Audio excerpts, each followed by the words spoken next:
All right, we're back in the FJ60 1987. Just been driving awesome with the H55 conversion. Love it. It's actually a little hard for me to drive. I'm so used to the regular 4-speed. The patterns are a little different, but overall it's driving awesome. Today we're going to try a little experiment. I'm probably going to be switching my Jim C distributor to the DUI HEI distributor. I want to see how this goes. I want to see if there's any power gains. I picked up the distributor for a great deal, so I figured why not. So we're going to do a little shakedown run on the Jim C with the desmogged and recurved stuff right now.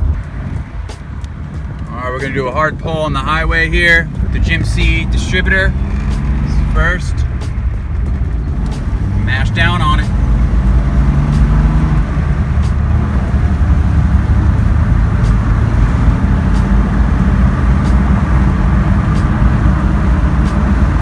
That's fourth gear. We're doing about 45. Pedal all the way to the ground. Just moving pretty good.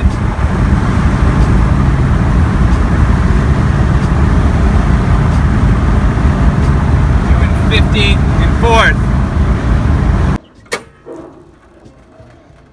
Let's kind of go through what we have here before we start ripping into it.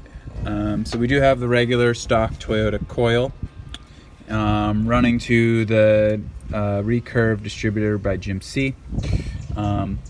Everything, all the vacuum lines that are running to it is the complete desmogged way. From what I understand, all these need to be capped off. The only one that we're going to be running here is going to be the vacuum advance. So we're going to go through that and see what happens. We're going to put it all together and see if there's any change in performance.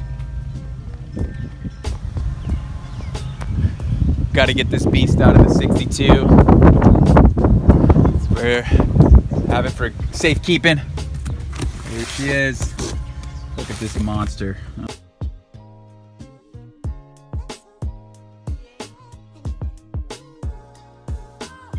Before I go any farther here, we're going to be starting pulling the Dizzy out here in 1 second, but I wanted to review, especially since this is all desmogged and these lines are all specific to how I wired my Jim C Dizzy originally. I want to make sure I went through and labeled everything.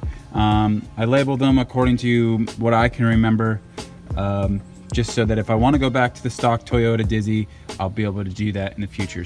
So here we are. We have the old distributor still in there. If you look at the cap, that still has the numbers. The DUI does not have the numbers. So I went ahead and placed it on its side to make sure that we are going to get the numbers correctly when we drop it in. Everything's been labeled accordingly on the DUI cap. So when we drop it in, it should be all good.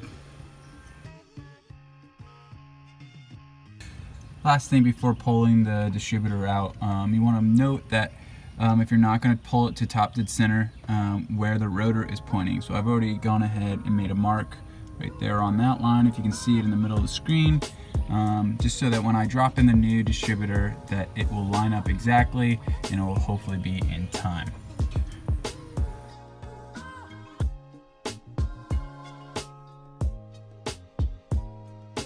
That might have been one of the easiest distributor drop-ins that I've ever done. So if you see, compared to the last one, it is matching up with the little symbol that I drew in here. And the only thing that I'm missing is I bought this UI used, so there isn't the U bracket to hold it down.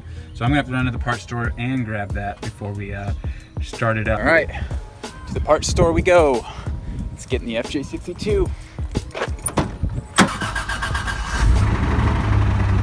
It's always nice to have another classic while you're working on your other classic.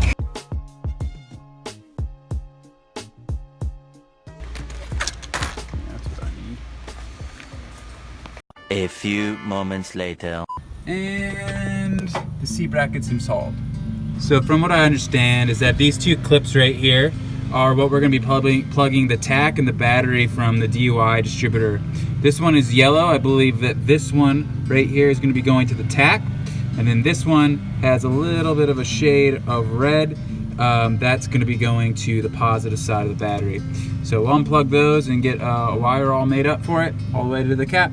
So essentially here we have the coil and the igniter from the Toyota.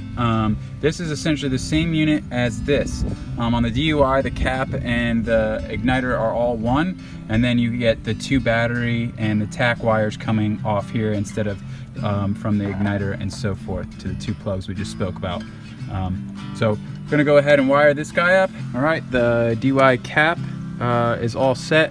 I did go ahead and make some wires, so we're going to be going ahead and running those over to here, as well as getting the wires all set up, and we got to do the spark plug gaps of a 0.055. So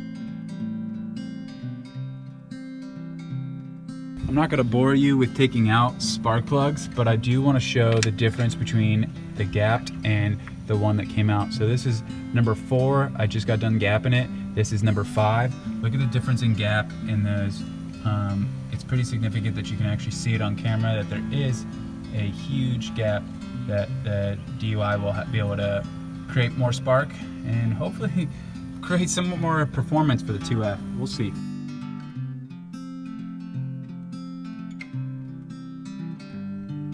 All right, it's 100% complete. All we gotta do is turn the key and pray for the best, and pray I don't blow up anything and that everything was done correctly. That's all I'm hoping for right now. So let's go turn the key.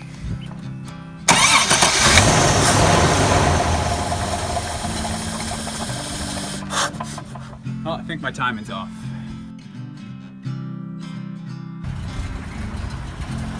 Nice. Running.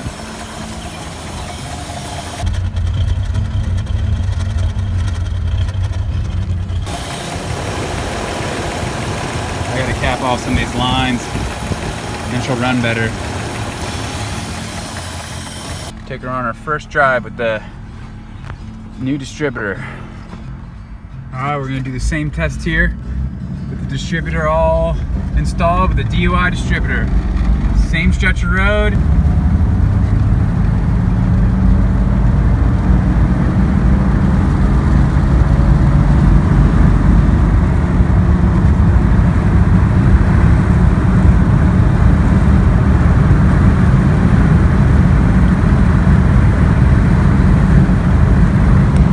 Feels a little different. I don't really notice too much of a difference between the DUI and the GMC distributor. I did notice a little bit of a more gurgle in the exhaust tone, but that was really it. I guess it's really hard.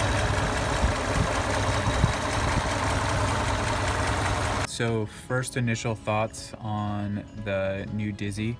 I think it runs great.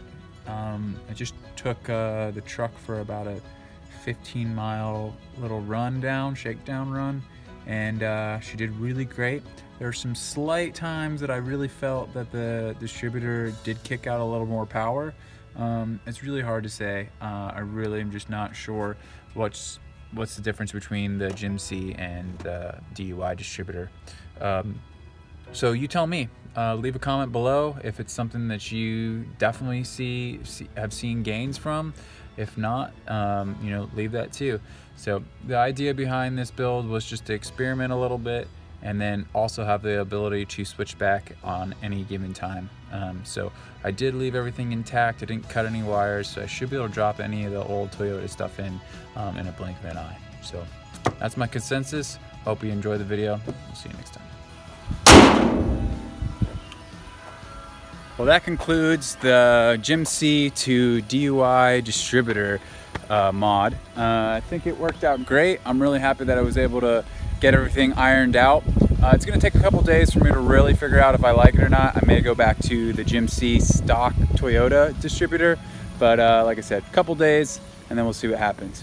Till next time, thanks for tuning in, and if you could, subscribe and like. That would really help. Thank you.